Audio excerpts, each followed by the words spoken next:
For example 5A9, we are given that we have a thin homogeneous bar with a weight of W equals 20 pounds attached to a vertical shaft.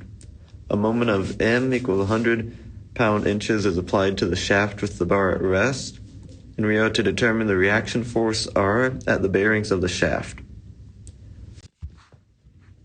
So for step 1, we drew 2 free body diagrams. The first one is just showing at point O. So we drew forces at point O in the X and in the Y direction.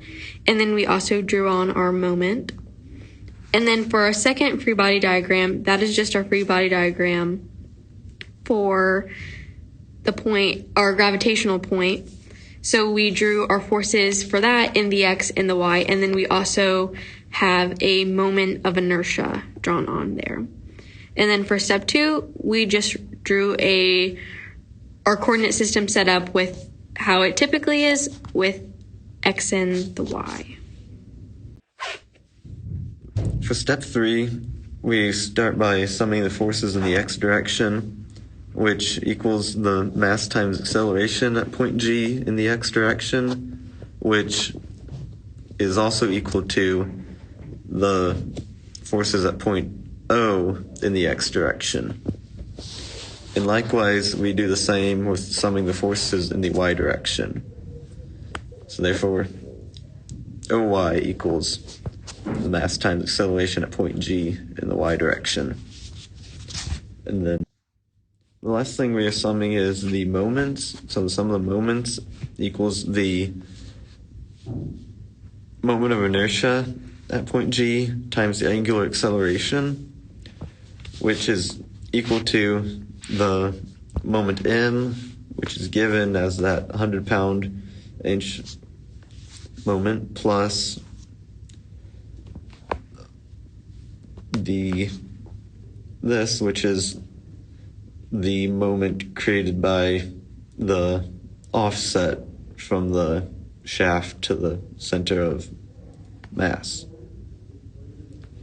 And then we know by definition of the moment of inertia at point G, we know that for the thin homogeneous bar, we know it to be 1/12 mass times length squared. Step 4, we're taking the acceleration at point G, which is equal to the acceleration at point O plus the angular acceleration cross R of G with respect to O minus omega squared R of G with respect to O. And since we know that this is the rigid body starting from rest, you can cross off that term as 0. And that leaves us with, in the I direction, we have A of G in the X, which is 0, and in the J direction, we have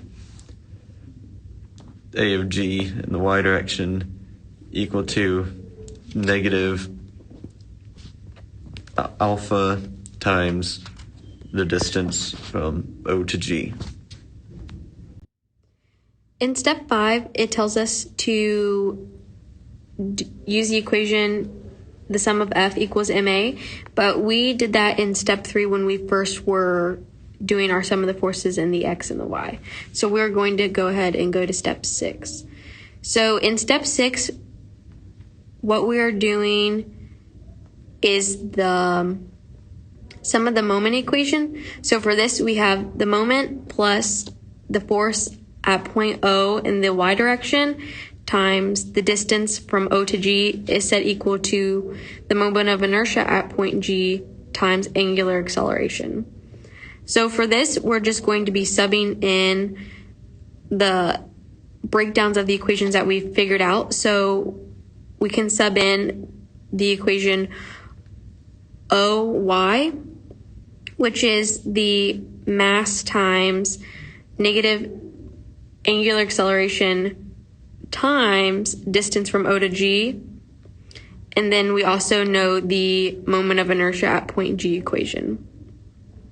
So once we sub all that in, and since our unknown is angular acceleration, the equation that we come out for angular acceleration is the moment that is given divided by the mass times distance from O to G squared plus 1/12 mass times length squared.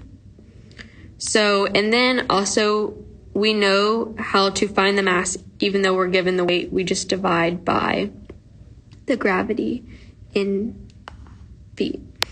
So then solving for alpha, we plug in the numbers that are given and we get 1.92 radians per second squared.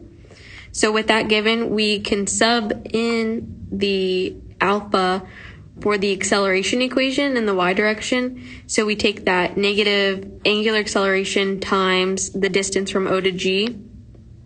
And so we get negative 5.75 inches per second squared.